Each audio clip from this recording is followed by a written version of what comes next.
Match number 51 Telugu versus Puneri. आज का match बहुत इंटरेस्टिंग होने वाला है क्योंकि पवन कुमार शेरावत को पिछले मैच में रेस्ट दिया गया। अननोन रीजन, कोई पता नहीं क्यों रेस्ट दिया गया। पर पुनेरी की बात करें तो पुनेरी अब तक पॉइंट टेबल सबसे टॉप पे बनी चली आ रही है, तो हम बोल सकते हैं ये मैच तेलुगु वर्सेस पुनेरी नहीं, पवन शेरावत वर्सेस शार्दुल होने वाला है। बहुत तगड़ा मैच होने वाला है और इसमें मैं लिख के चला हूँ कि हमारे सारे मेंबर्स गाइडली क्रैक करेंगे। पर उसके लिए सबसे इंपॉर्टेंट क्या होगा? उसके लिए सबसे इंपॉर्टेंट होगा इस वीडियो को पूरा देखना, चैनल को सब्सक्राइब करना, लाइक करना, और हाँ, टेलीग्राम चैनल पे अपडेटेड रहना। और जिसका लिंक डिस्क्रिप्शन में है, जाकर टैप करो, ज्वाइन कर लो, क्योंकि वहीं पर ही स्मॉल लीग की जो कंफर्म टीम होती है वहीं पर ही आती है।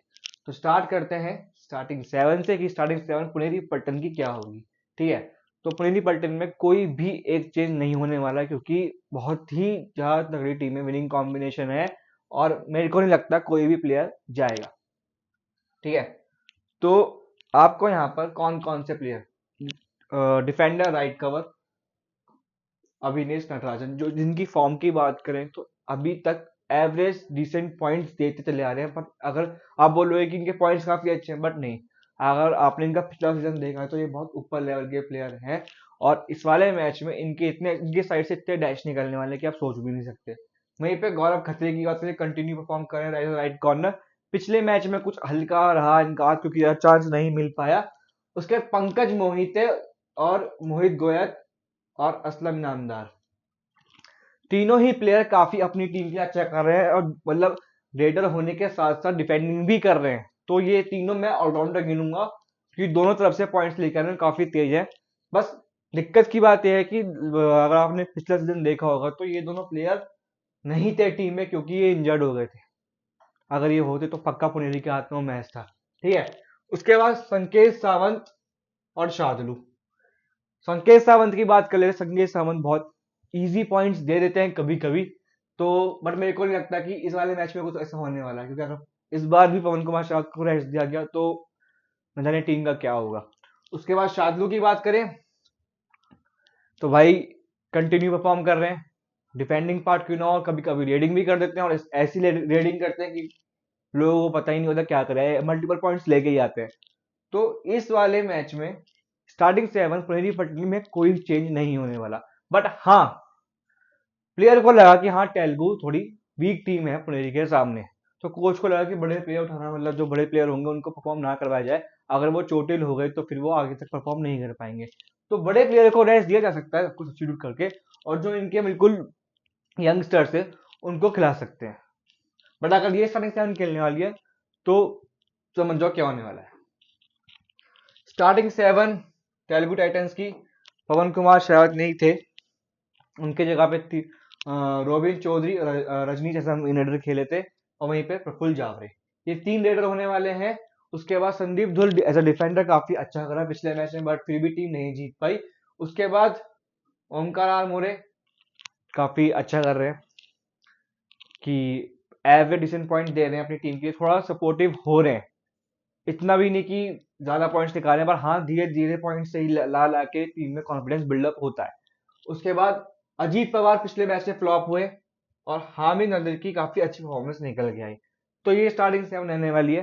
ठीक है, पवन कुमार शेरावत आ सकते हैं कि उनको लगा कि हाँ पुनेरी बड़ी टीम है, तो बहुत चांसेस है पवन कुमार शेरावत आ सकते हैं। उसके बाद अगर हेड टू हेड की बात करें तो हेड टू हेड टीम में कुछ इस तरह से रहे इन दोनों के बीच में। अब तक टोटल हुए हैं 18 मैचेस।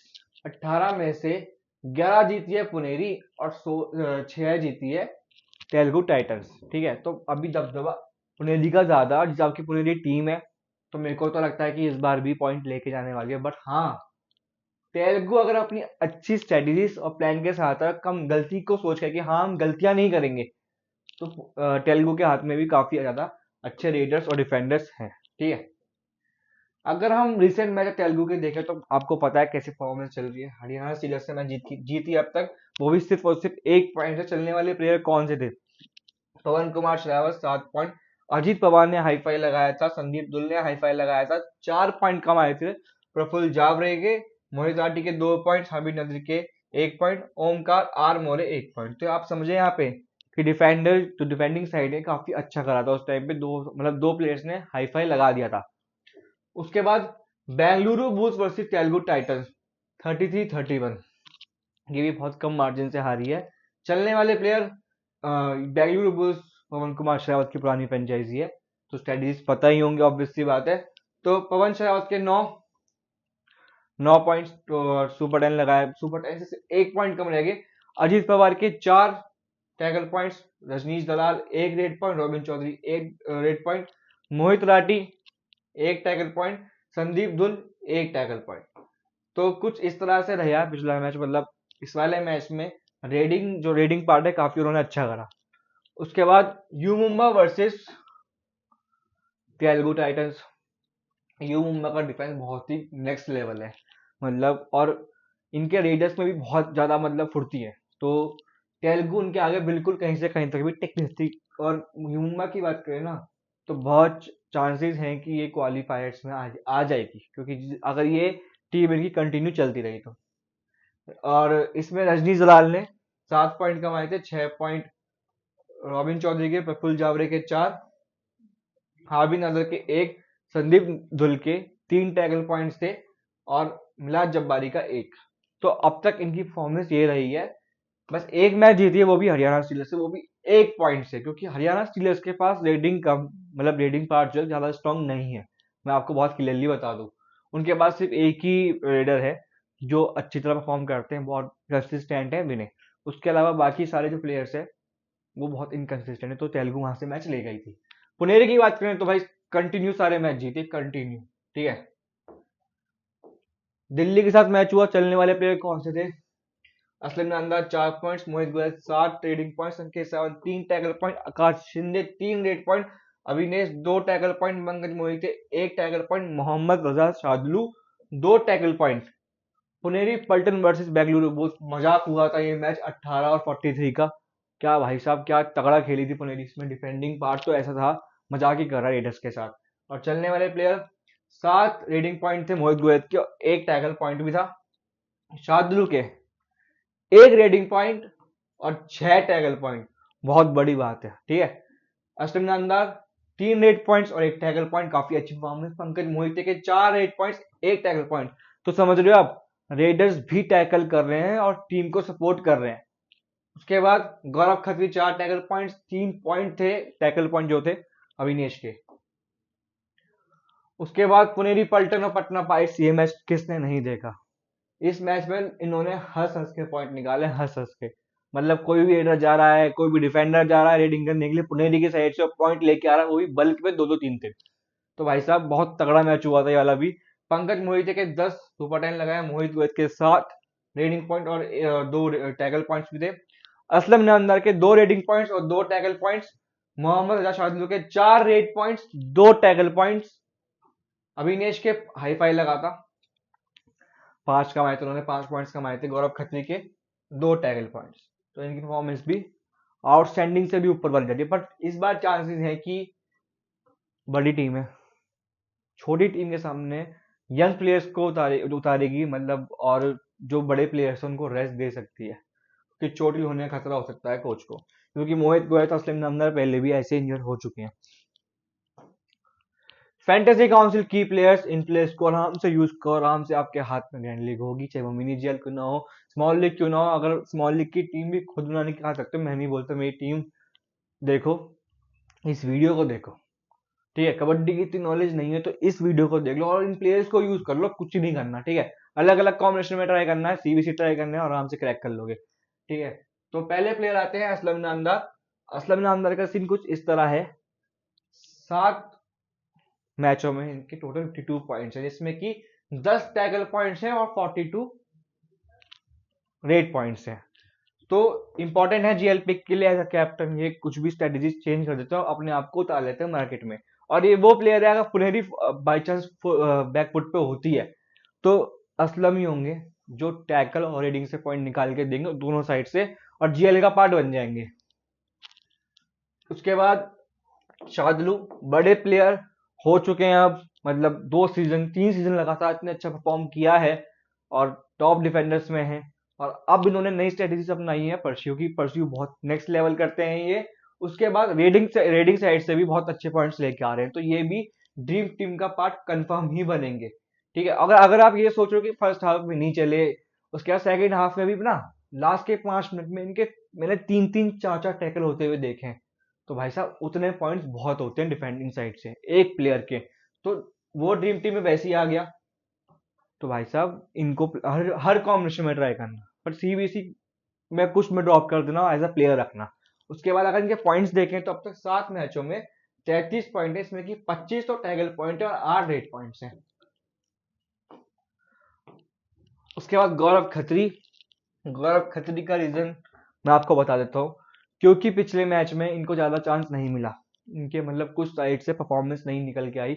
बट इस वाले मैच में इनको पॉइंट्स अच्छे खासे मिलने वाले, क्योंकि इनका एंकल होल्ड काफी अच्छा और लंबे प्लेयर है, तो चांसेस ज्यादा होते हैं कि लंबा डिफेंडर टैकल कर लेता है। 7 मैचों में इनके अब तक 19 हैं, 19 पॉइंट्स अर्न करे हैं, और नॉर्मल सी बात है हर डिफेंडर रेडिंग नहीं करता, तो इनके 19 पॉइंट टैकल के ही है। उसके बाद अविनेश नटराजन, तेलुगु की साइड के जितने भी रेडर्स हैं, बहुत चांसेस है कि वो गलतियां करके डैश होंगे, और डैश करने वाला प्लेयर कौन होगा इस बार पुणे की साइड से, वो होगा अविनेश नटराजन। क्योंकि इनका डैश और परफेक्ट डैश का जो मतलब बहुत क्लीन टैकल करते हैं उसमें, इनके 7 मैचों में अब तक 22 पॉइंट हैं, 22 टैकल पॉइंट्स हैं, और गलतियां बहुत कम करी हैं। तो इनको ड्रीम टीम का पार्ट बनने से इस बार भी कोई नहीं रोक सकता, मैं बहुत क्लियरली आपको बता दूं। मोहित गोयत, सेम बात जो मैंने असलम नामदार के लिए बोली थी, कि जब भी पुनेरी बैकफुट पे होती है तो ये 3 प्लेयर ऐसे हैं, चाहे वो शादलू हो, चाहे वो असलम हो, चाहे वो मोहित हो, इन 3 प्लेयर्स को रखो, ये वो प्लेयर हैं अगर पुनेरी बैकफुट पे होती है तो ये प्लेयर रेडिंग और डिफेंडिंग दोनों साइड से पॉइंट देते हैं। तो इनको भी ड्रीम टीम का पार्ट बनने से कोई नहीं हो सकता। 7 मैचों में इनके अब तक 64 पॉइंट्स हैं। अब सुनो, 12 टैगल पॉइंट और 52 रेट पॉइंट्स, तो दोनों साइड से पॉइंट मिलेंगे, वो बहुत जैकपॉट हो जाता है अगर आप कबड्डी खेल रहे हो तो। अगर आपका रेडर डिफेंडिंग पार्ट भी संभाल ले तो आपको और क्या चाहिए। हाँ, उसके बाद सबसे ज्यादा इंपॉर्टेंट चीज कि लीडर बोर्ड चल रहा है माई मास्टर 11 पे, अगर इनको मैं बोल रहा हूँ अगर आप कहीं पे खेल रहे हो तो इन्वेस्टमेंट के साथ साथ कुछ अलग भी तो लो। इतनी सारी गाड़ियां हैं, गिफ्ट्स हैं, इतनी सारी चीजें हैं, इसको यूज करो। डिस्क्रिप्शन में लिंक है, जाके टैप करो, डाउनलोड कर लो।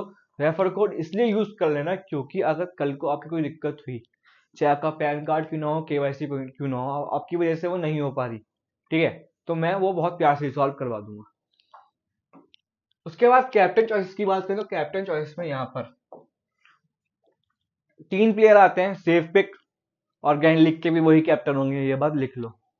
मोहित गोयत, असलम नामदार, मोहम्मद रजा शाहतलू, ठीक है, ये 3 पिक होंगे। बाई चांस स्टार्टिंग 7 पूरी चेंज कर दी पुनेरी की तो उस केस में अलग होगा, उसके लिए टेलीग्राम चैनल ज्वाइन कर लो, डिस्क्रिप्शन में लिंक है, जाकर टैप करो और ज्वाइन कर लो, ठीक है। बाकी ये 3 ऑप्शंस होंगे, इनको अलग अलग में ट्राई करना एज अ कैप्टन।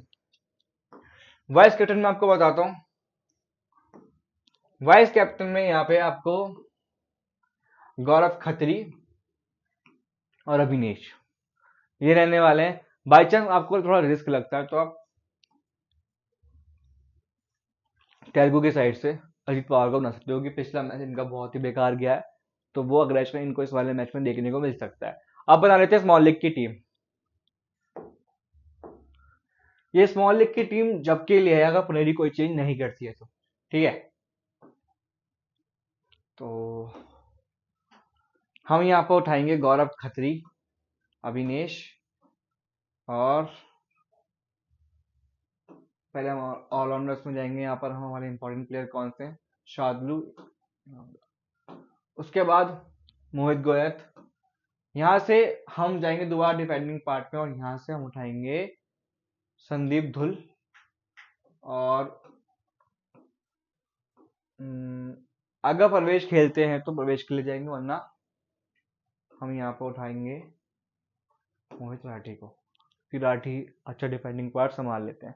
अगर आपको राठी के लिए नहीं जाना तो इसकी जगह पे आप एक रेडर उठा के प्रफुल्ल जावरे को ट्राई कर सकते हो, ठीक है।